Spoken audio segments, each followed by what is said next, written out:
There are still places on our planet where the rhythm of life is dictated not by clocks but by the sun and the tide.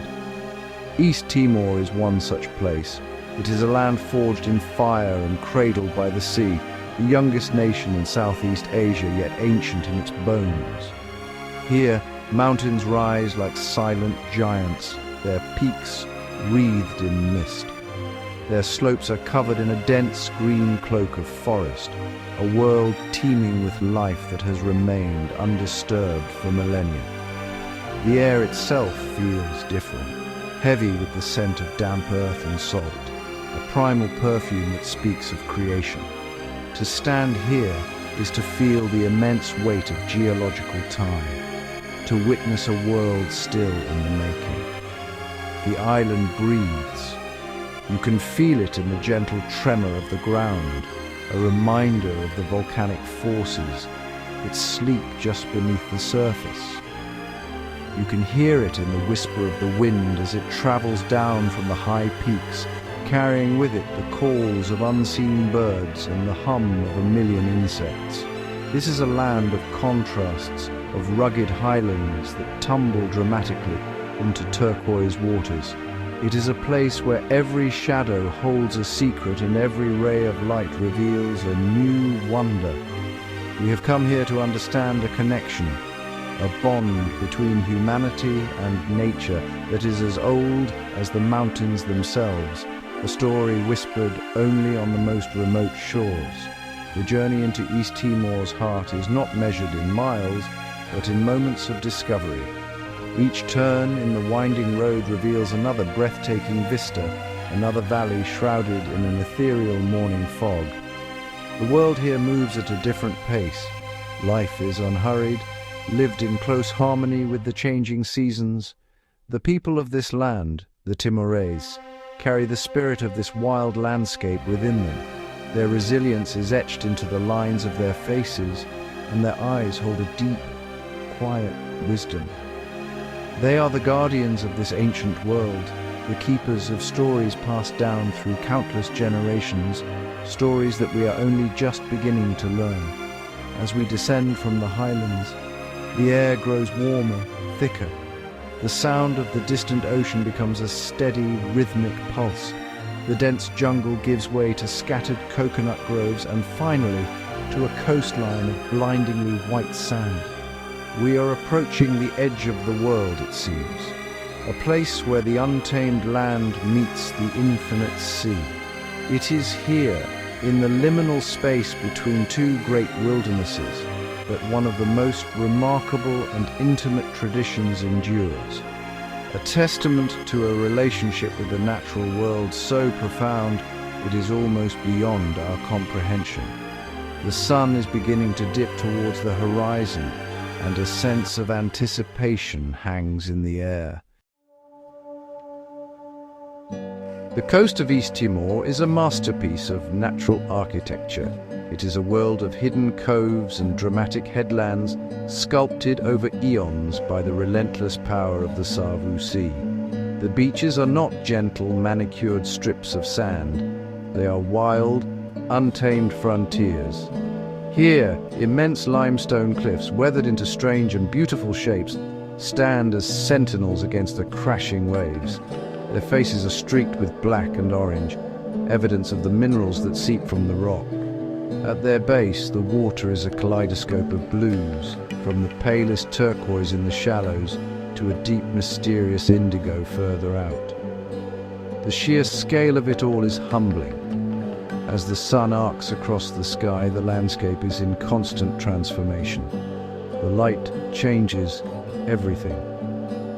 In the morning, the sea is a placid mirror, reflecting the soft hues of the dawn. By midday, it is a dazzling sheet of silver, so bright it is difficult to look at. The cliffs cast long, sharp shadows that creep across the sand, revealing fossils of ancient marine creatures embedded in the rock.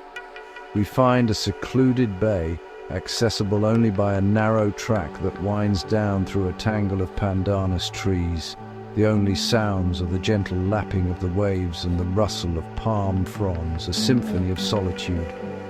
Life thrives in these seemingly harsh environments. In the rock pools left behind by the receding tide, a miniature world comes alive. Small, brightly colored crabs scuttle for cover, and tiny fish dart between waving fronds of seaweed. Above, on the cliff ledges, sea eagles have built their nests. We watch as one takes flight, its enormous wingspan casting a fleeting shadow on the water below. It circles once, twice, before diving with breathtaking speed, its talons extended. The hunt is a fleeting moment of high drama in an otherwise tranquil scene, a reminder that life and death are constant companions here. The sense of isolation is profound. There are no footprints in the sand but our own. It feels as if we are the first to have ever set foot in this particular cove, a secret garden hidden from the outside world. But we are not alone. There are signs of human presence, subtle and respectful. A small abandoned fishing line tied to a piece of driftwood, a collection of smooth, flat stones arranged in a circle. These are the quiet markers left by those who know this coastline intimately, those who come here not as visitors, but as part of the landscape itself. The tide is beginning to turn, and the light is softening once more. In the small coastal villages that dot this remote shoreline, life is inextricably linked to the sea. The ocean is not just a resource, it is a provider, a deity, a living entity. For generations, the women of these communities have held a special and sacred role as fishers.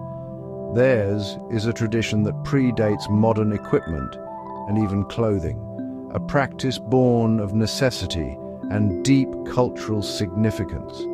It is a ritual performed with a quiet dignity that commands the utmost respect. This is not simply about catching food. It is a communion with the ocean, an act of trust and intimacy that has been passed from mother to daughter for time immemorial. The practice, known locally as no-no, is rooted in a belief system that sees the human body as part of the natural world, not separate from it. By entering the water unclothed, the women believe they become one with the sea. They are not intruders, but are accepted by the ocean spirits. This allows them to approach the fish without startling them, to move with the same grace and silence as the creatures they hunt. It is a deeply spiritual act, a way of honoring the ancestors and the spirits of the water who grant them their bounty. To witness it is to see a living piece of history, an unbroken chain of knowledge and reverence. The tools they use are simple, often made by hand from materials gathered in the surrounding forest. A pair of handmade goggles carved from wood with small glass lenses sealed with natural resin allows them to see clearly beneath the surface. They carry a small, sharp spear, or sometimes just a pointed stick. Their technique is one of patience and profound skill. They move slowly, effortlessly, their bodies perfectly adapted to the aquatic environment. They can hold their breath for astonishing lengths of time, diving down to the coral gardens to spear their catch with precision and care, taking only what is needed for their families. This tradition is more than just a method of fishing. It is a cornerstone of their cultural identity. It empowers the women, giving them a vital role in the sustenance and spiritual well-being of their community. In a world where ancient customs are rapidly disappearing, the endurance of Nono is a powerful testament to the resilience of the Timorese people and their profound connection to their environment. As the afternoon wanes and the sea grows calm, the women begin to gather at the water's edge. A quiet understanding passes between them. The time is approaching. The sea is waiting for them. As the sun bleeds into the horizon, painting the sky in fiery shades of orange and purple. A hush falls over the cove. The wind dies down, and the sea becomes as smooth as glass. This is the sacred hour.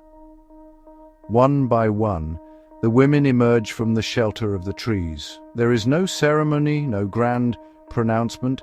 There is only a quiet, shared purpose. They move with a grace that is both powerful and serene, their focus entirely on the water before them. They leave the modern world behind on the shore, shedding their clothes as one might shed a heavy skin to reveal the natural form beneath. They enter the water not with a splash, but with a gentle glide. Their bodies dissolve into the darkening sea, their silhouettes becoming one with the reflections of the twilight sky.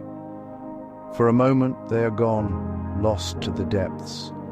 Then they resurface, their wet hair slicked back, their wooden goggles pushed firmly over their eyes. They float for a moment, treading water, their gaze fixed on the world below. They are transformed, no longer land dwellers, but creatures of the sea. It is a moment of profound and beautiful metamorphosis, a ritual as old as the coastline itself. The hunt begins.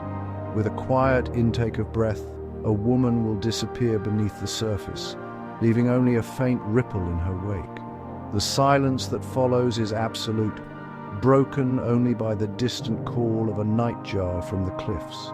Time seems to stretch. Then she resurfaces, maybe 30 yards away, a silverfish speared and held aloft in triumph before being placed in a woven basket floating nearby. There is a quiet economy to their movements, an efficiency born of a lifetime of practice. Each dive is a calculated risk, a journey into a world of shadow and silence. We watch from a respectful distance, hidden amongst the rocks, feeling like intruders in this sacred space. The light has almost completely faded now, leaving only the stars and a sliver of moon to illuminate the scene. The women are now just dark shapes moving in the phosphorescent water, their presence marked by the gentle splashes as they dive and surface. It is an image of breathtaking, primal beauty, a reminder that the bond between humans and the natural world can be one of perfect harmony and deep unspoken understanding. They are not taking from the sea, they are partaking in its eternal rhythm. As the last of the women returns to the shore, her basket heavy with the day's catch, the ritual concludes as quietly as it began. They dress in the darkness, their movements fluid and unhurried. Laughter and soft conversation drift through the night air as they gather their belongings, their shared experience strengthening the bonds between them. They are mothers, daughters, and sisters united by this ancient practice. They carry with them not just food for their families, but the spirit of the ocean itself. They are the living memory of their people, the guardians of a tradition that has sustained them through centuries of hardship and change. Walking back towards the village under a canopy of stars, the night is alive with sound. The chirping of crickets, the croak of frogs, the rustle of an unseen animal in the undergrowth. The path is illuminated by the faint, ethereal glow of fireflies dancing in the humid air. The women's footsteps alight on the earth, their presence barely disturbing the nocturnal world around them. They belong here. Their connection to this land is absolute, woven into the very fabric of their being. Their story is the story of East Timor, a tale of resilience, reverence, and an unbreakable bond with the wild. In a world that is increasingly disconnected from nature, a place like this feels like a sanctuary. It is a powerful reminder of what we stand to lose, the wisdom held by these women, the deep respect they have for their environment is a lesson for all of humanity. It teaches us that nature is not something to be conquered or exploited, but a partner to be lived with in harmony. It shows that the most profound technologies are not always the newest, but are sometimes those that are simplest, born from centuries of observation and deep understanding of the natural world. To stand on the shores of East Timor is to feel the heartbeat of the earth. It is to witness a relationship between people and their environment that is both beautiful and humbling. The memory of the women moving silently through the twilight sea is an image that will remain etched in the mind forever. It is a vision of freedom, of strength, and of a deep, abiding peace. This land and its remarkable people hold a quiet power. It is an echo of a time when we all lived closer to the earth, a whisper from the past that offers hope for our future.